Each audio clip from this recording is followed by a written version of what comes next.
Hello out there. This is Mitch Goldberg. Thank you for joining me. You are watching a live episode of Be the Boss of Your Money. This is the place where you go to learn about investing, personal finance, business, and other pertinent subjects. I get into it. I'm kind of blatantly, I don't know. I'm just blatant. How about that? Some people think I'm a little too straightforward, but on Be the Boss of Your Money, we're like it. That's the name of the game. We want to squeeze in a lot of information in a short amount of time. We want to make you the best possible version of your financial self. We want you to be the boss of your money. That's why I named this show Be the Boss of Your Money. So welcome to the podcast, everybody. It's live. So you never know what I'm going to do or what I'm going to say.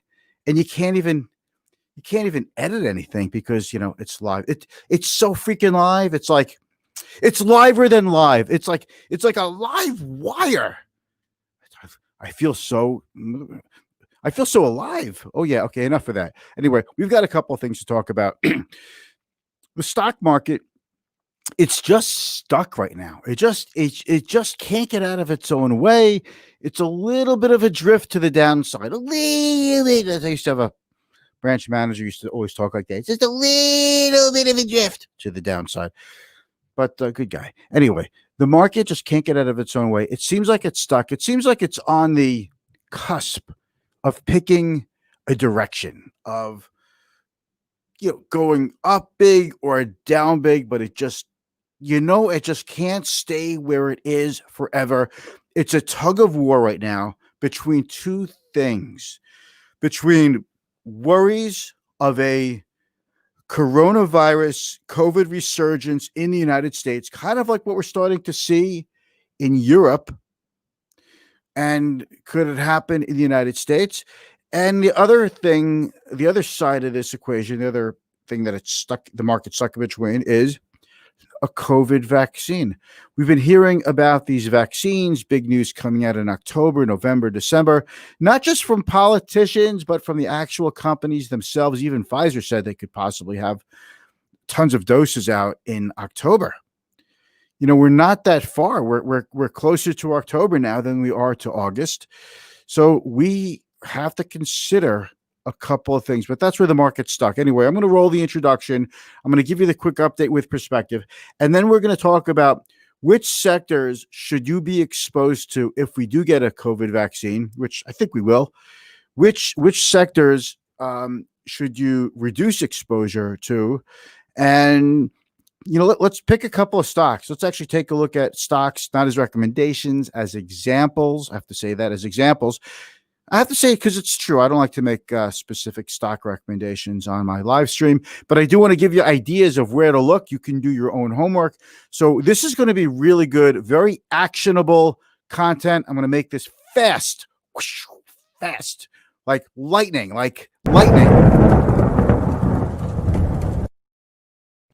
Yeah, baby, like lightning. That's what I'm talking about. So let's roll the intro, and we're going to get into a couple of things. Stick around, folks. Ask me questions in the comments if you'd like. Here we go.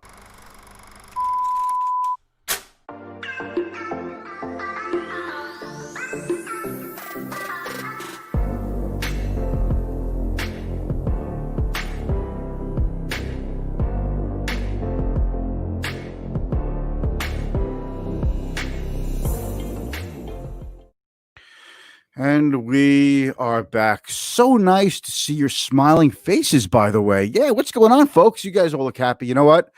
It's Friday evening. Friday Eve. Yes, Thursdays we call Friday Eve. It's not Friday evening per se, but tomorrow I will be eating a lot of food. I will because it's Rosh Hashanah tomorrow. The Jewish New Year kind of coincides. It coincides with hope and all that. So let's hope we have a good year ahead. And I'm going to wish everybody, whether it applies to you or not, I'm going to wish everybody a lot of goodwill, peace, and a cure or vaccine for this COVID so we could all move on with our lives. I was just talking to someone yesterday. I was like, I miss my in-person networking like you can't believe. If you're a big networker, and I live on Long Island, work on Long Island, even I have clients all over the country, But Long Island itself is a pretty condensed area. It's basically Nassau County and like half of Suffolk is the eastern half of Suffolk is kind of just like a whole other world. It's out there. But I'm used to networking. That's where you make your friends now, and I miss everybody. So hopefully we'll see everybody soon. So let's do a quick share screen. We're going to talk about perspective. I'd like to welcome you to Be the Boss of Your Money. This is the place that you go to learn about personal finance, investing, the stock market, business. Yesterday, I had a guest on, Dana Mantilia. We spoke about ID theft and cybersecurity. She's an expert. So if you're connected with me on social media, I'm going to have a couple of clips from our live stream. Our live stream is like 28 minutes, but I've got already like 3, 1 minute to 4 minute clips that I'm going to be posting on Instagram and LinkedIn and Facebook. So wherever you check out your social media, check out these videos, keep an eye out. If we're not connected on social media, I'm easy to find. Mitchell Goldberg. LinkedIn is my number one place, but I love Facebook. I love Instagram as well. And I'm on Twitter. So I'm pretty easy to find. My website is clientfirststrategy.com. All right, let's go to a share screen right now. We're going to move through this. We're going to hustle. Pay attention. We're hustling right now, okay? We're hustling. A few people are out there. I appreciate all of you who are watching this. Again, if you're watching the live, if you have any questions, words of encouragement are always appreciated. But if you have any questions, I'd love to answer them. That's my favorite part of the live stream. We already have a comment out there. Phil, hey, Phil, what's doing? I'm like literally going to call you after this. So to give you an answer to a question that you and I just texted about. But the answer is not yet. Okay. So a little inside stuff here. Thank you very much, Phil, for joining us. Love that picture of you and Deborah, by the way. And if you're watching this in the replay, I'd like to welcome you as well. Thank you so much for joining me. Ask a question. I'll answer it. So you see right here, the market was down today, 130 points. The Dow was up a little yesterday after having a really good day. And I always say this, I can't stand days when the market is up a lot and then finishes down or gives up its gains. But today we started down and we actually improved throughout the day. So the Dow is off 130, S&P off 0.84%, almost double percentage-wise of the Dow. NASDAQ, the loser of the day, and the Russell 2000 domestic stocks, small cap, in the middle. NASDAQ was down because tech stocks are getting hit and people are worried. If we get a vaccine, what's going to happen to my big tech stocks? What about Amazon and Apple and Microsoft? You know the names. We talk about these names so much, I'm sick of talking about them already. But what happens to these big FANG stocks if we get a COVID vaccine? Because it takes away the shine from these, because now maybe we won't, the valuations are insane and, the enthusiasm could wear off. And where are these stocks going to go from here, right? That's the worry. The VIX was up a little bit at 26, nothing terrible. I'd like to see the VIX under 25, but, VIX didn't really move much. It was up 1.61%, which is a pretty tame move for the VIX. The VIX tells you it's a worry gauge. It's a fear gauge. If professional investors are worried about the market, they'll pay more money for hedging, to hedge their portfolios against a down market. So you see the VIX go up. Let's move on. Okay, let's move on. Okay. Facebook down 3%, Apple down, Amazon down over 2%, Netflix, Google, Microsoft. When these stocks are down, it's really tough to have an up market. These stocks are so big, they pretty much drag the NASDAQ 100, the S&P 500. They drag the benchmarks around. They don't have as much of an impact on the Dow, which is why the Dow held up better than the S&P and the SNASDAQ. Let's keep moving forward. Hey, Scott is out there. Scotty Z, you do a great job with this, Mitch. Thank you very much, Scott. Thank you so much. Hey, it was really nice to see you and your wife. Was it at Chris and Tony's not too long ago? I look forward to going to the restaurant again. That was really good. Anyway, good to see you, buddy. Thank you very much. So reopening stocks. Let's see how we did. UAL was up a drop, but American Air off, Royal Caribbean, Carnival Cruise, Norwegian Cruise. Even though you're looking at the screen here, my screen is over there. But Marriott had a pretty lousy day. Planet Fitness, they had an ugly day. They had a good day yesterday, an ugly day today. And LUV, Southwest Airlines, off 4%. That's a pretty big drop. I don't think it's an unusual drop for an airline stock. Airline stocks are notorious for moving 4, 5, 6% up and down every single day. That's why people love to trade these stocks, by the way, because you get some action out of these. Cinemark movie theater company off. So, not a great day for the big techs, not a particularly great day for a lot of the reopening stocks. Let's move on with it. Let's get on with it. Sector ETFs, building materials in the lead. I'm not surprised about that because you see housing is so strong and new home construction is pretty strong. And materials are holding up, pretty good. Okay. Industrials had a good day today. I like when industrials are up. I'm going to show you individual stocks as well in a little bit. Energy was up, but financials, XLF, that's the big ETF that follows financials. That was down a little. And what was the worst? The real estate was off. Not a disaster. Look, there were really, I wouldn't call today a disastrous day. It was just a mildly down day.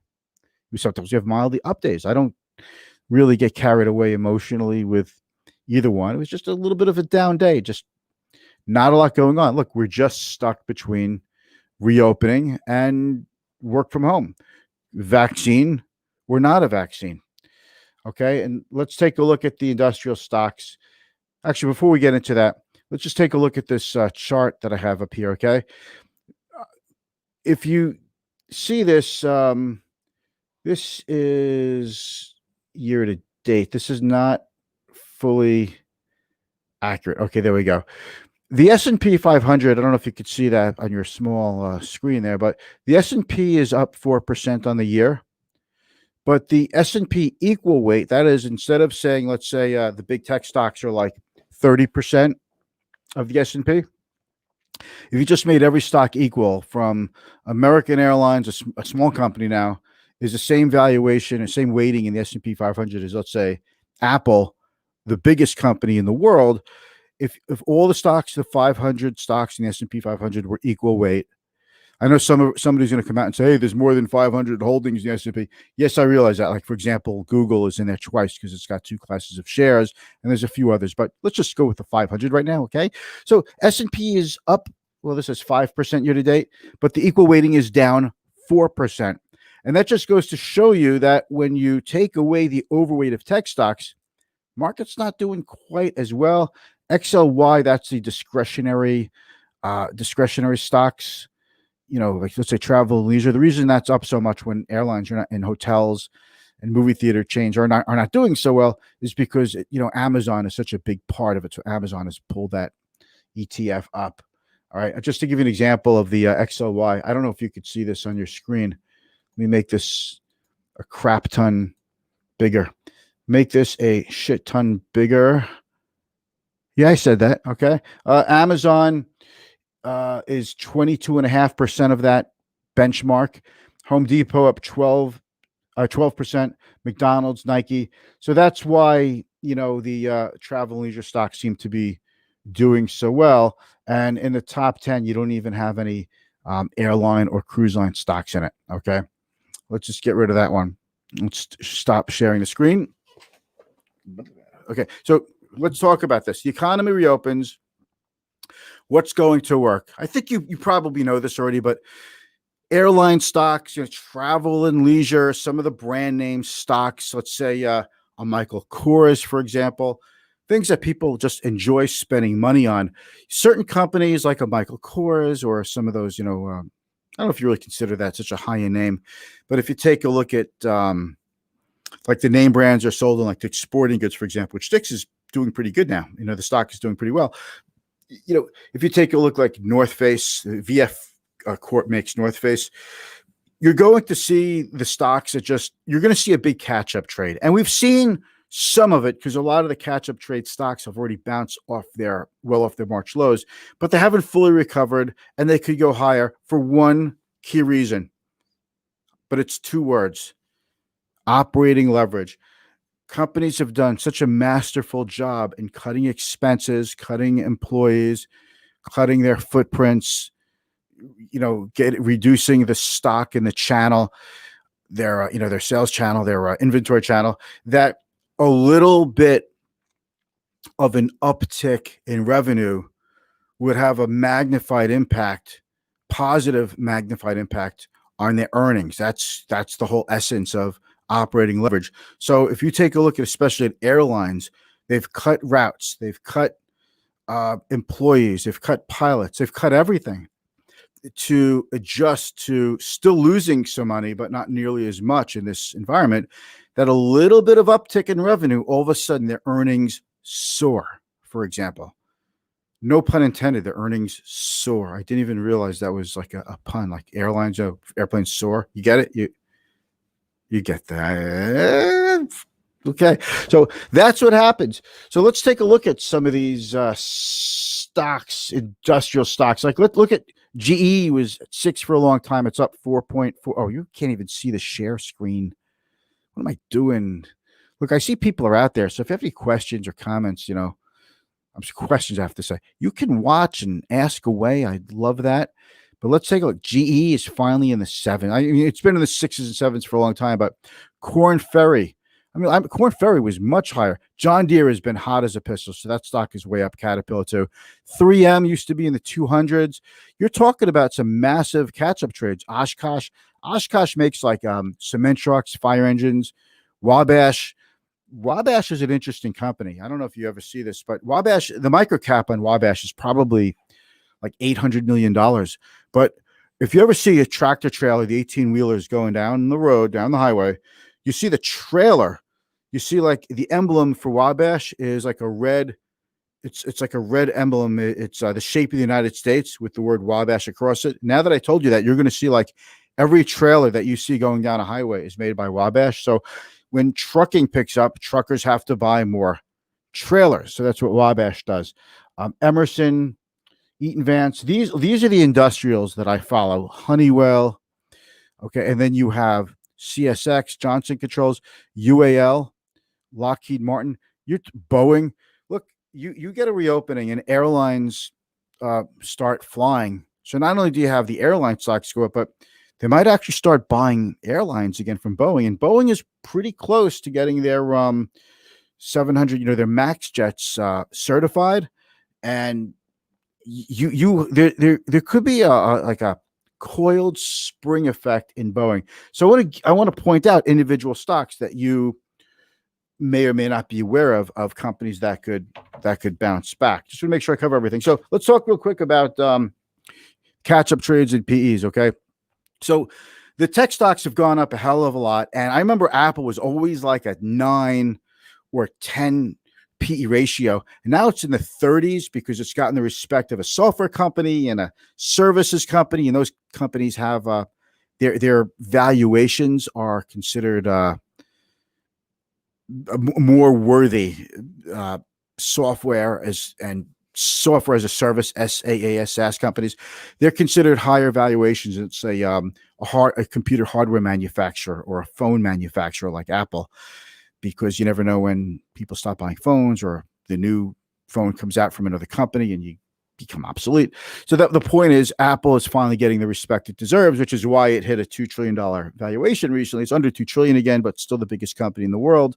But a lot of these companies, and Amazon, up 60-70% this year. Tesla, these stocks either don't have PEs or because they're still losing money, or they have massively high PEs. I don't pray at the altar of PE ratios, but what I can tell you is when people get worried and about a stock with a high PE, they do tend to fall a little bit more because it means that the stocks have gone up a lot lately. That's why they have a high PE in the first place.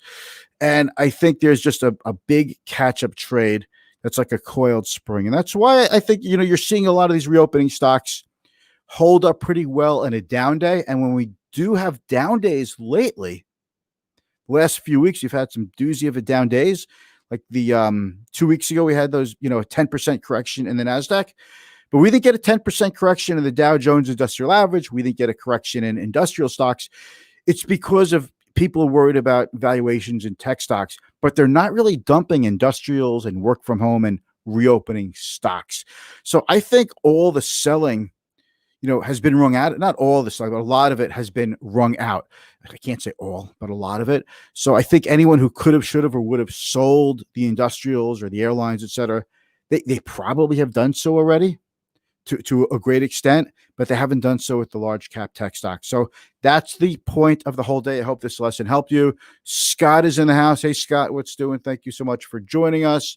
John is out there. Hey, John Robertson of the Sexy Salad. Jillian, good to see you. Steve, man, always good to see you. And thank you very much for watching. I'm going to end this broadcast. I'll be back Monday, bright-eyed and bushy-tailed. And again, have a happy new year for all those who it applies to. And for all of you out there, I don't care who you are, what you are, I'm wishing you peace and love. All right. Speak to you soon.